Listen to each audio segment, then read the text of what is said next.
প্রতিযোগিতা একটি সরল কাজ দিয়ে শুরু করা হবে, আর সেটা হলো পাঁপড় তৈরি করা। দেখা হবে কে সবথেকে ভালো পাঁপড় তৈরি করতে পারে। প্রতিযোগিতা শুরু করা হোক।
দেখো সবাই, কত সুন্দর পাঁপড় তৈরি হয়েছে, ঠিক চন্দ্রেরই মতো, একেবারে গোল। কিন্তু এখনো প্রতিযোগিতা বাকি রয়েছে।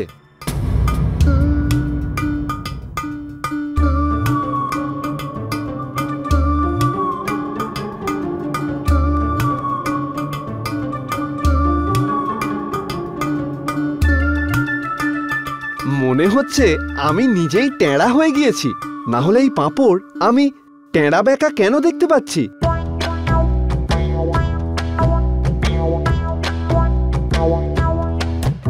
আরে ভাই, বাঁকাচোরা বানালে বাঁকাচোরাই তো দেখাবে নাকি? তুই তো খুব বড় বড় কথা বলতিস, আর এই সামান্য একটা পাঁপড়ও বানাতে পারিস না? এই সুমিত্রা থেকে শেখ, ও অন্ধ হয়েও কত সুন্দর পাঁপড় বানায়। ধন্যবাদ কৃষ্ণ, তুমি খুব ভালো। তোমার জন্যই তো আমার মাতা এই প্রতিযোগিতায় জিতে গেলেন। একদম নয়, এই প্রতিযোগিতা নিঃস্বার্থ ছিল না। আমার কাছে যে পাঁপড়ের আটাটা ছিল সেটা ভালো ছিল না।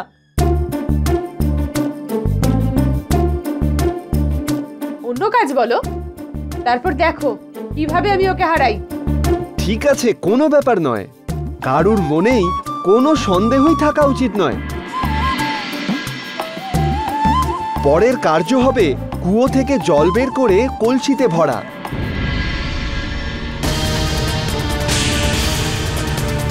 আমরা দেখব কে সবার প্রথমে কলসি ভরতে পারে।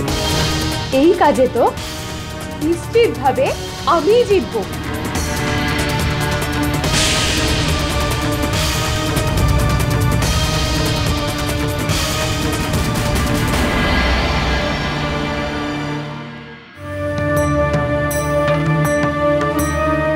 মাতাশ্রী, এখানে 4টি কলসি রয়েছে।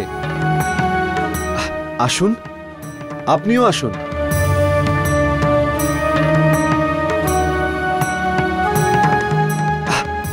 সাবধানে।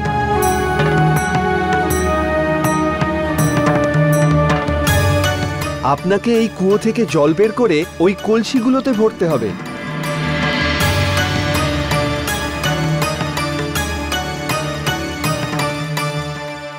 প্রতিযোগিতার শুভ সূচনা হোক।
দেখ মঞ্জু, যার কাজকে তুই এত অপমান করছিলি সে তোকে আজ দুবার হারিয়ে দিল। নাক কেটে দিল তো। কাউকে নিন্দে করার আগে ভেবে নিস একবার।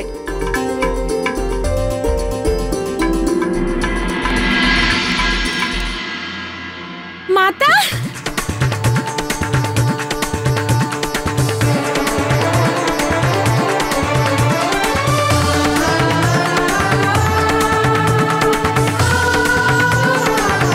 দেখলে মাতা, কৃষ্ণের আশীর্বাদে আজ তুমি জিতে গেলে। আমি জানতাম আমার কৃষ্ণ আমার মাতাকে কখনো হারতে দেবে না। লতা, কোনো অযোগ্য ব্যক্তিকে সম্মান দেওয়াও কিন্তু অন্যায় হয়ে থাকে।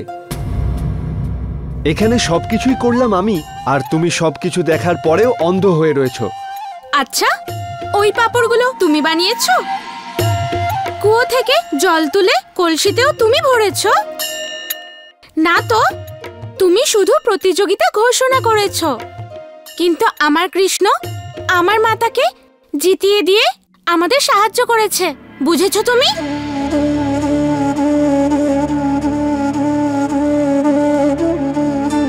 চলো।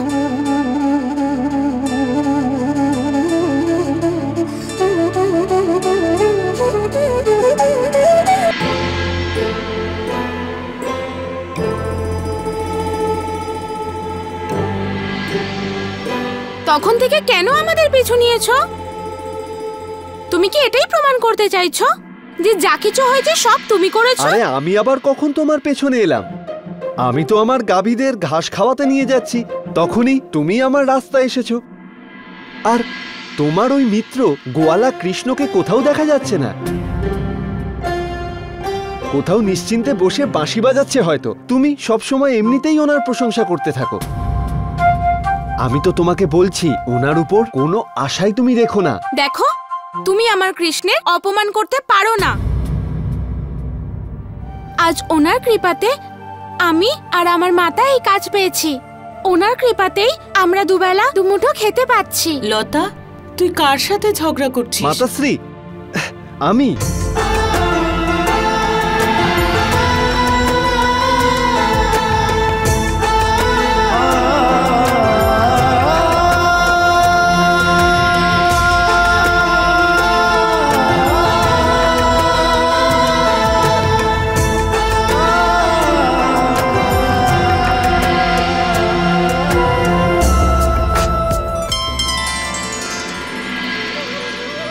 আগে গোবর্ধন।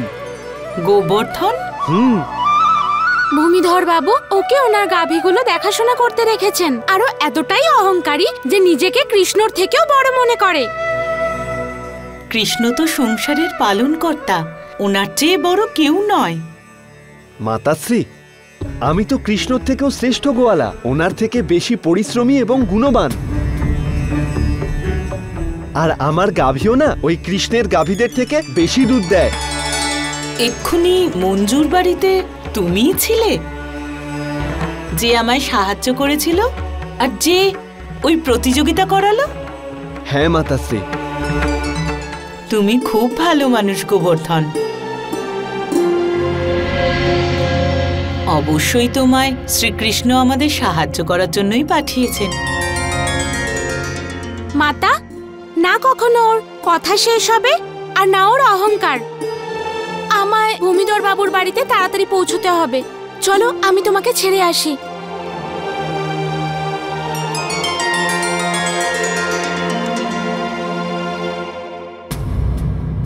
আগুন জ্বলছে আমার মধ্যে। আজ এক অচেনা ব্যক্তি পুরো গ্রামের সামনে এটা প্রমাণ করলো যে এক অন্ধ আমার থেকেও ভালো আর তীব্র গতিতে কাজ করতে পারে। এই অন্ধ সুমিত্রার জন্য পুরো গ্রামে সবাই এত ঠাট্টা করছে যে আগামী 1 মাস এই বাড়ি থেকে বেরোতে আমার লজ্জা করবে। অনেক হয়েছে, এবার আমিও দেখব যে সুমিত্রা ওখানে কতদিন কাজ করতে পারে।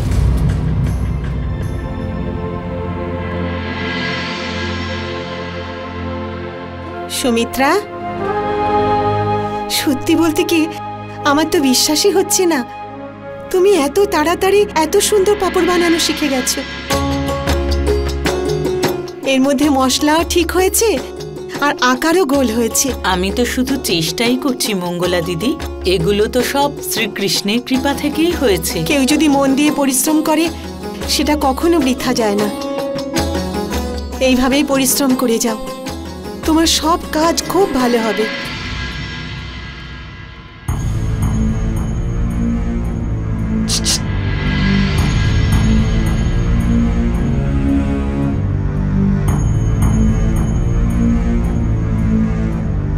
আরে মঞ্জু, তুমি বলো কি বলতে এসেছো? এই মঙ্গলা, তুমি এটা কাকে কাজে রেখেছো? তুমি জানো না ওর ব্যাপারে? হ্যাঁ হ্যাঁ, ও তো দেখছি খুব ভালো কাজ করে। আর তুমি জানো 2 দিনের মধ্যে ও আমার মতো পাঁপড় বানানো শিখে গেছে। এ তো 2 দিনের দেখানো কাজ। আমি রেখেছিলাম ওকে আমার বাড়িতে কাজের জন্য। কাজ তো কিছু পারেইনি, উল্টে জিনিসপত্র ভাঙতো। আর কি কি যে ক্ষতি করেছে তোমাকে আর কি বলি। আমি বলছি শোনো, ওকে বাড়ি থেকে বের করে দাও, নয়তো তোমার সব কাজ নষ্ট করে দেবে।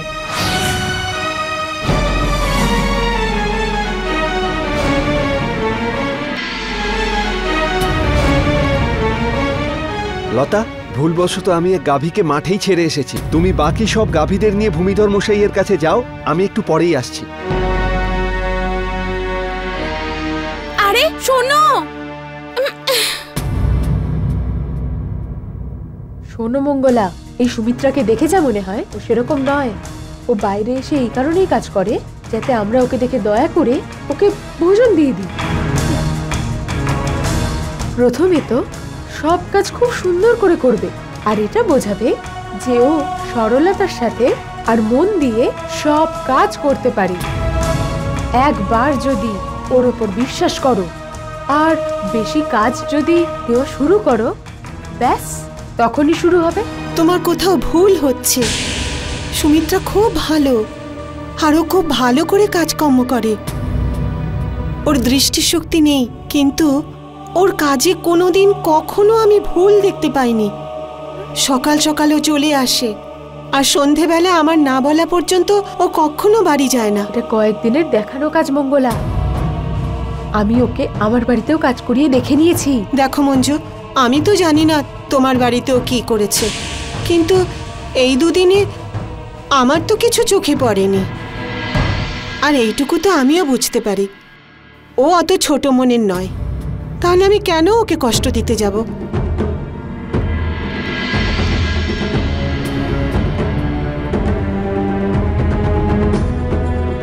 কে জানে এখানে এসে কি মন্ত্র পড়েছে মঙ্গলার ওপর, যে ওর বিরুদ্ধে একটা কথাও শুনছে না।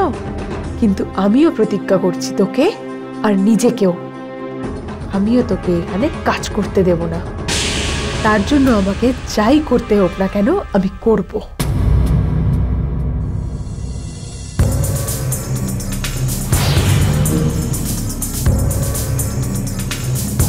সমস্ত গ্রামবাসীর কাছে অপমান করেছিল আমাকে, এইভাবে কি করে ছেড়ে দেবো ওকে? শিক্ষা দিয়েই ছাড়বো ওকে।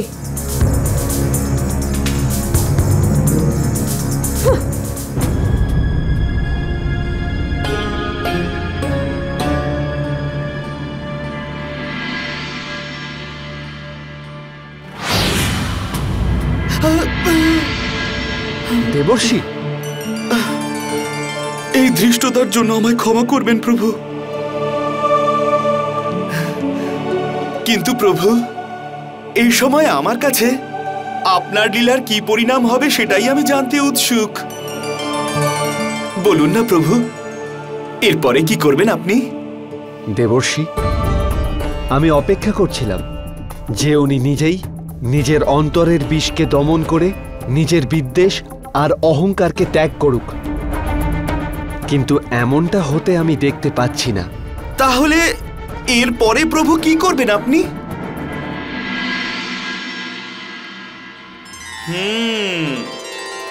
আপনার এই হাসি আমাকে বলে দিচ্ছে প্রভু যে আপনি এই সমস্যার সমাধান খুঁজে পেয়ে গেছেন। নারায়ণ নারায়ণ।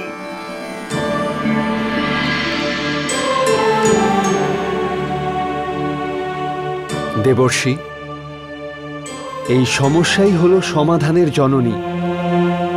উপায় তো অবশ্যই আছে, কিন্তু আমি সেখানে লতাকে গাভীদের দেখাশোনা করবার জন্য রেখে এসেছি। কে জানে ও এখন কি করছে?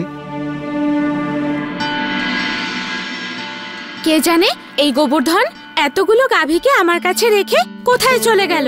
মুখে তো খালি বড় বড় কথা বলতে থাকে, কিন্তু আসলে তো কোনো কাজেরই নাও।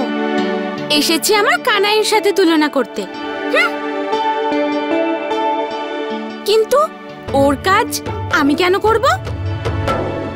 ঠিক হবে, একবার মালকিনের কাছে বকা খেলে তখনই ওর শিক্ষা হবে।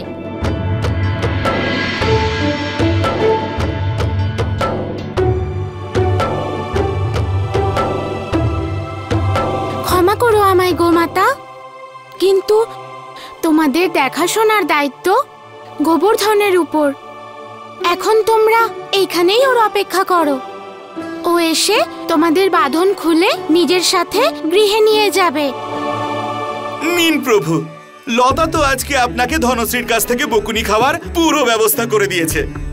ভক্ত আর ভগবানের এরূপ লীলা দেখার আনন্দই আলাদা। নারায়ণ নারায়ণ। এবার যান প্রভু, না হলে আজকে একজন ভক্তের হাতে ভগবানই সংকটে পড়ে যাবেন। দেবর্ষি, এই সংকটের থেকেও বড় সংকট এখানে রয়েছে, যাকে আমাকেই সামলাতে হবে। অন্যথা লতা এটা বলবে যে তার মাকে সামলানোর কথা বলে সামলায়নি কেন। কিন্তু প্রভু, আপনি কি করতে চলেছেন সেটা বলবেন তো? প্রভু, এই মঞ্জু তো অহংকার আর ক্রোধের বশে অন্ধ হয়ে গিয়ে সুমিত্রাকে ছোট করার জন্য তো উঠে পড়ে লেগেছে। আমিও তার জন্যই অপেক্ষা করছি দেবর্ষি। আমিও এটা দেখতে চাই মঞ্জু ঠিক কি করতে পারে। আমি সেই অনুসারে আমার লীলা রচনা করব।